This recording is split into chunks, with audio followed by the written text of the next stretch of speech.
were the prophecies against Babylon fulfilled, because the prophecies are spoken specifically to the walled city of Babylon. In October 2024, while mapping what used to be Nebuchadnezzar's Great Temple Complex, a team of archaeologists working near Hillah, Iraq, stumbled upon something no one was prepared for. Using modern surveying methods and ground-penetrating radar, the team identified several buried residential layers spanning thousands of years of habitation. What they uncovered wasn't treasure or lost temples, but something far more revealing. So as we enter into the site, this here was the main procession street. What were these discoveries? Was Babylon really a seat of royal grandeur? So why then did it finally fall silent? Let's find out. The desert that refused to sleep. People say the desert might look deserted, but it's never truly silent, because beneath its breathless expanse, something is always stirring, whether it be the wind, time, or even memory. And on the south of Baghdad, where the Euphrates bends toward the horizon, lies a scar of land that once throbbed with life. Babylon. Once upon a time, Babylon was the beating heart of the ancient world, the city of Hammurabi's laws, of Ishtar's gates glazed in blue and gold, of Nebuchadnezzar's hanging gardens that rose like a mirage. It was here that writing was invented, where kings measured time by the stars, and where entire civilizations believed the gods themselves had built their throne on earth. But then it all came crashing down when Babylon fell. And for thousands of years, the wind buried its bones under layers of dust and silence. Archaeologists have been chasing its shadow for more than a century.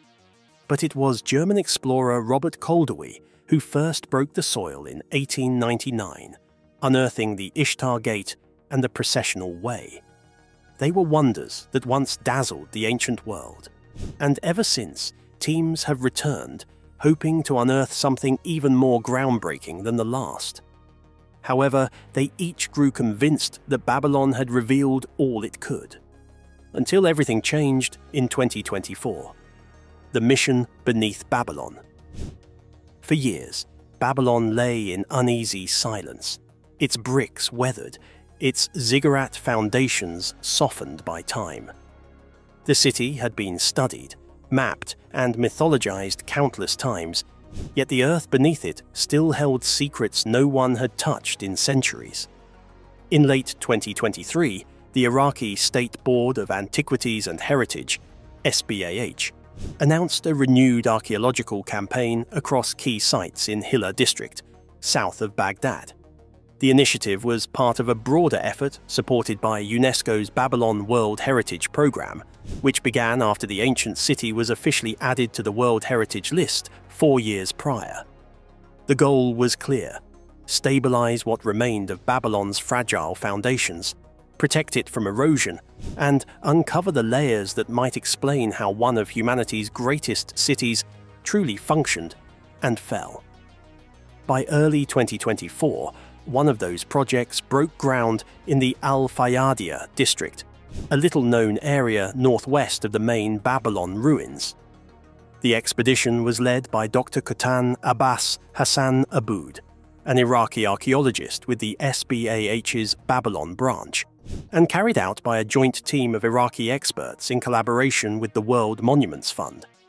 Under his supervision, the team established a meticulous excavation grid, using both stratigraphic excavation and digital photogrammetry to record every layer, from the Sasanian ruins above to the old Babylonian strata below. Under the relentless Babylonian sun, the team worked in near silence. Every strike of the trowel lifted centuries of dust. Every sift of sand carried the faint scent of clay long buried. Sometimes the wind would whip across the plain and erase the footprints they had just made.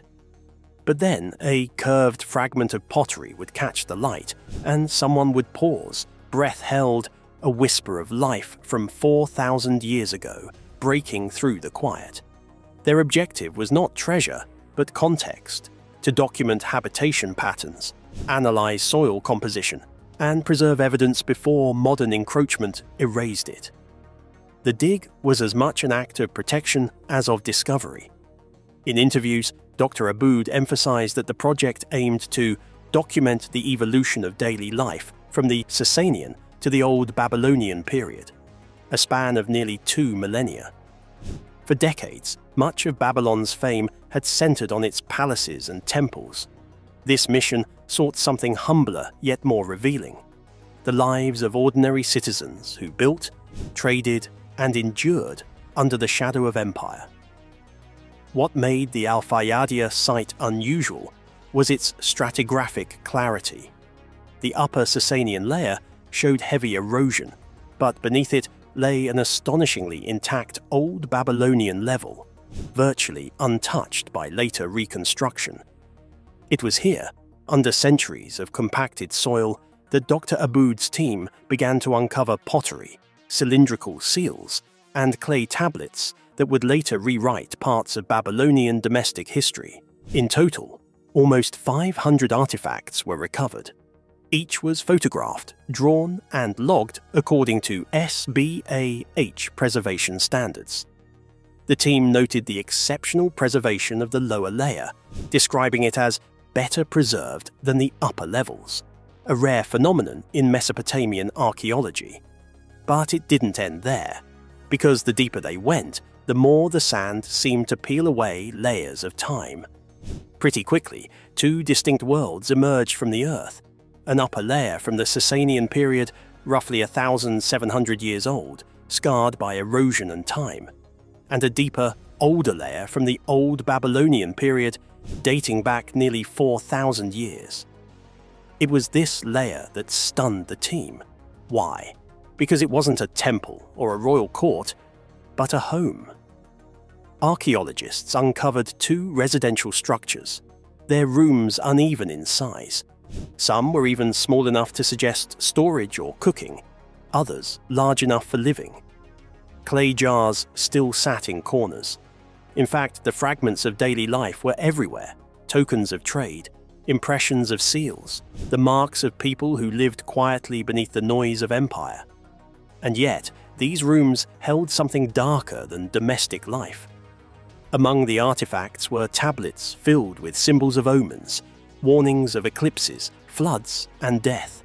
Some of the tablets, once dusted clean, revealed faint inscriptions of barley rations, household names, and trade counts, ordinary notes from lives long vanished. But others carried stranger messages, fragments of omen texts, warnings drawn from the stars and rivers, where eclipses foretold famine and halos around the moon spoke of unrest. The writing was uneven, hurried, as if penned by people uneasy with what they saw. These weren't the proclamations of kings, but the fears of citizens who sensed the world tilting beneath them. Babylon, it seemed, had not only been powerful, but it had been afraid. Now the question was why. For centuries, Babylon has stood as a symbol of pride, a city said to have challenged both gods and time. But what if its downfall wasn't the result of arrogance, but of something far more ordinary and far more human? Why Babylon fell? Babylon's fall has long been remembered as a moment of divine judgment, the price of pride. But archaeology and cuneiform records suggest a more complex human story. By the late 6th century BCE, the city was already under strain. The Euphrates River, Babylon's lifeline, had begun to shift course, making irrigation less reliable. Centuries of intensive farming had also increased soil salinity, reducing crop yields and forcing farmers to move elsewhere. Administrative tablets from this period record growing economic tension, higher taxes, debt defaults, and temple workers demanding rations that never arrived. Nebuchadnezzar II's massive construction projects, while magnificent, had placed heavy demands on labor and resources. As a result, the empire's borders stretched thin, and internal dissent was quietly rising. In 539 BCE, Cyrus II of Persia entered Babylon after a brief campaign. According to the Cyrus Cylinder and Babylonian chronicles, the city surrendered without major resistance. Excavations and textual studies suggest the population may have welcomed Cyrus, hoping his rule would restore stability, but environmental and social decline didn't stop there. Later layers show gradual depopulation, fewer domestic artifacts, fewer administrative tablets, and fewer signs of sustained habitation.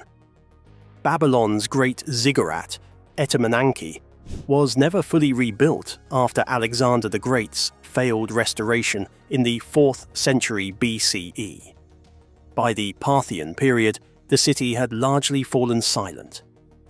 The Al-Fayyadiyya discoveries lend an important layer to this timeline, because the omen tablets found in domestic settings imply that ordinary Babylonians, not just priests, were aware of instability long before the empire's collapse. They watched the skies, recorded irregular floods, and tried to interpret what they meant for their survival. In the end, Babylon's fall was not a single event, but a slow unraveling, environmental, economic, and spiritual.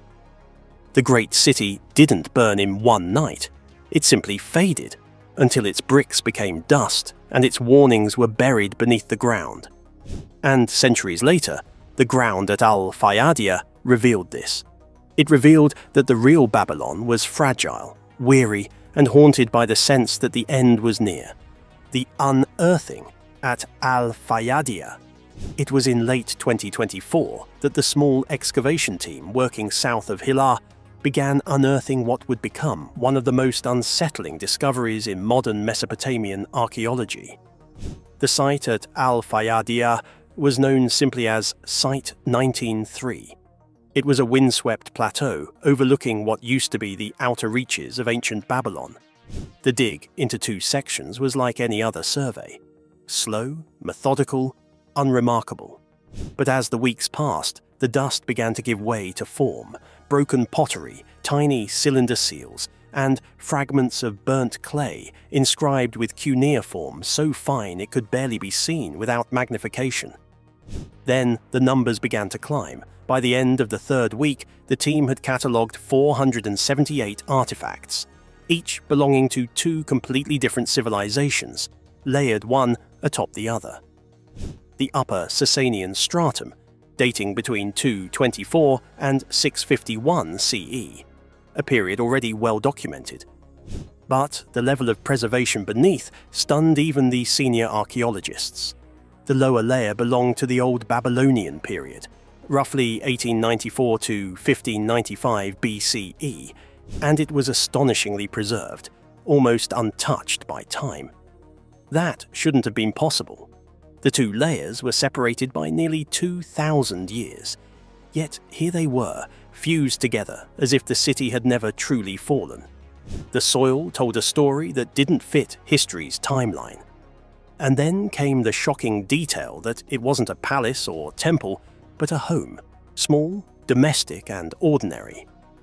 That realization shifted the entire tone of the dig, because what they found inside that buried home would not only rewrite Babylon's history, it would unsettle everything we thought we knew about how the city fell. The forgotten people of Babylon. In Sector B of Site 19-3, the excavation team uncovered something unexpectedly modest. Not a grand palace, but 2 domestic units built almost 4,000 years ago. Situated across an area measuring approximately 9 dunams, these buildings offer a rare window into everyday life in ancient Babylon. The 2 residential structures contained rooms of differing sizes, interpreted by the team as spaces for living, storage, and perhaps work. One room held large storage jars, another revealed traces of a hearth or oven area. While detailed analyses have yet to be fully published, these findings are consistent with domestic rather than elite usage. What makes this evidence especially important is the layering of occupation. Above these homes lies a Sasanian period layer that the report says has been damaged by erosion and later interventions. Beneath that, the lower layer dating to the Old Babylonian period appeared significantly better preserved. These discoveries challenged the dominant image of Babylon as a city only of kings and temples.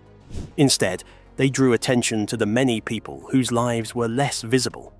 those who lived in modest brick homes, stored food in jars, used seals to mark goods or documents, and rebuilt their spaces across generations. The fact that such well-preserved domestic units survive beneath later layers suggests a continuity of habitation and adaptation by ordinary residents. To many, this wasn't simply archaeology of monuments, but archaeology of everyday strength and struggle. Houses that were repaired, rooms that were reused, and communities that persisted. These dwellings speak to lives lived under the empire's shadow. In the narrow doorways, the storage jars, the seal impressions, we find people managing their resources, navigating taxes or trade, and adapting to environmental and social constraints.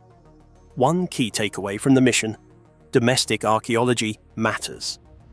Through these unglorified rooms, we learn that Babylon's greatness did not rest solely on its rulers, but on the many thousands of inhabitants who lived, labored, stored grain, and moved through seasons of prosperity and decline.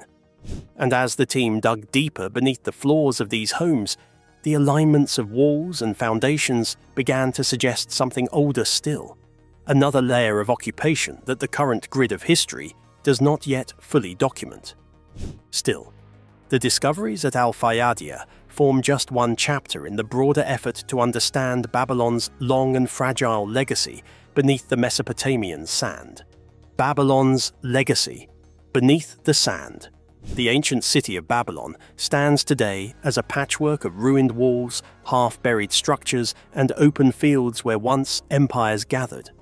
It lies about 85 kilometers south of Baghdad, and was officially inscribed by UNESCO as a World Heritage Site in 2019. But the recognition came with a sobering caveat.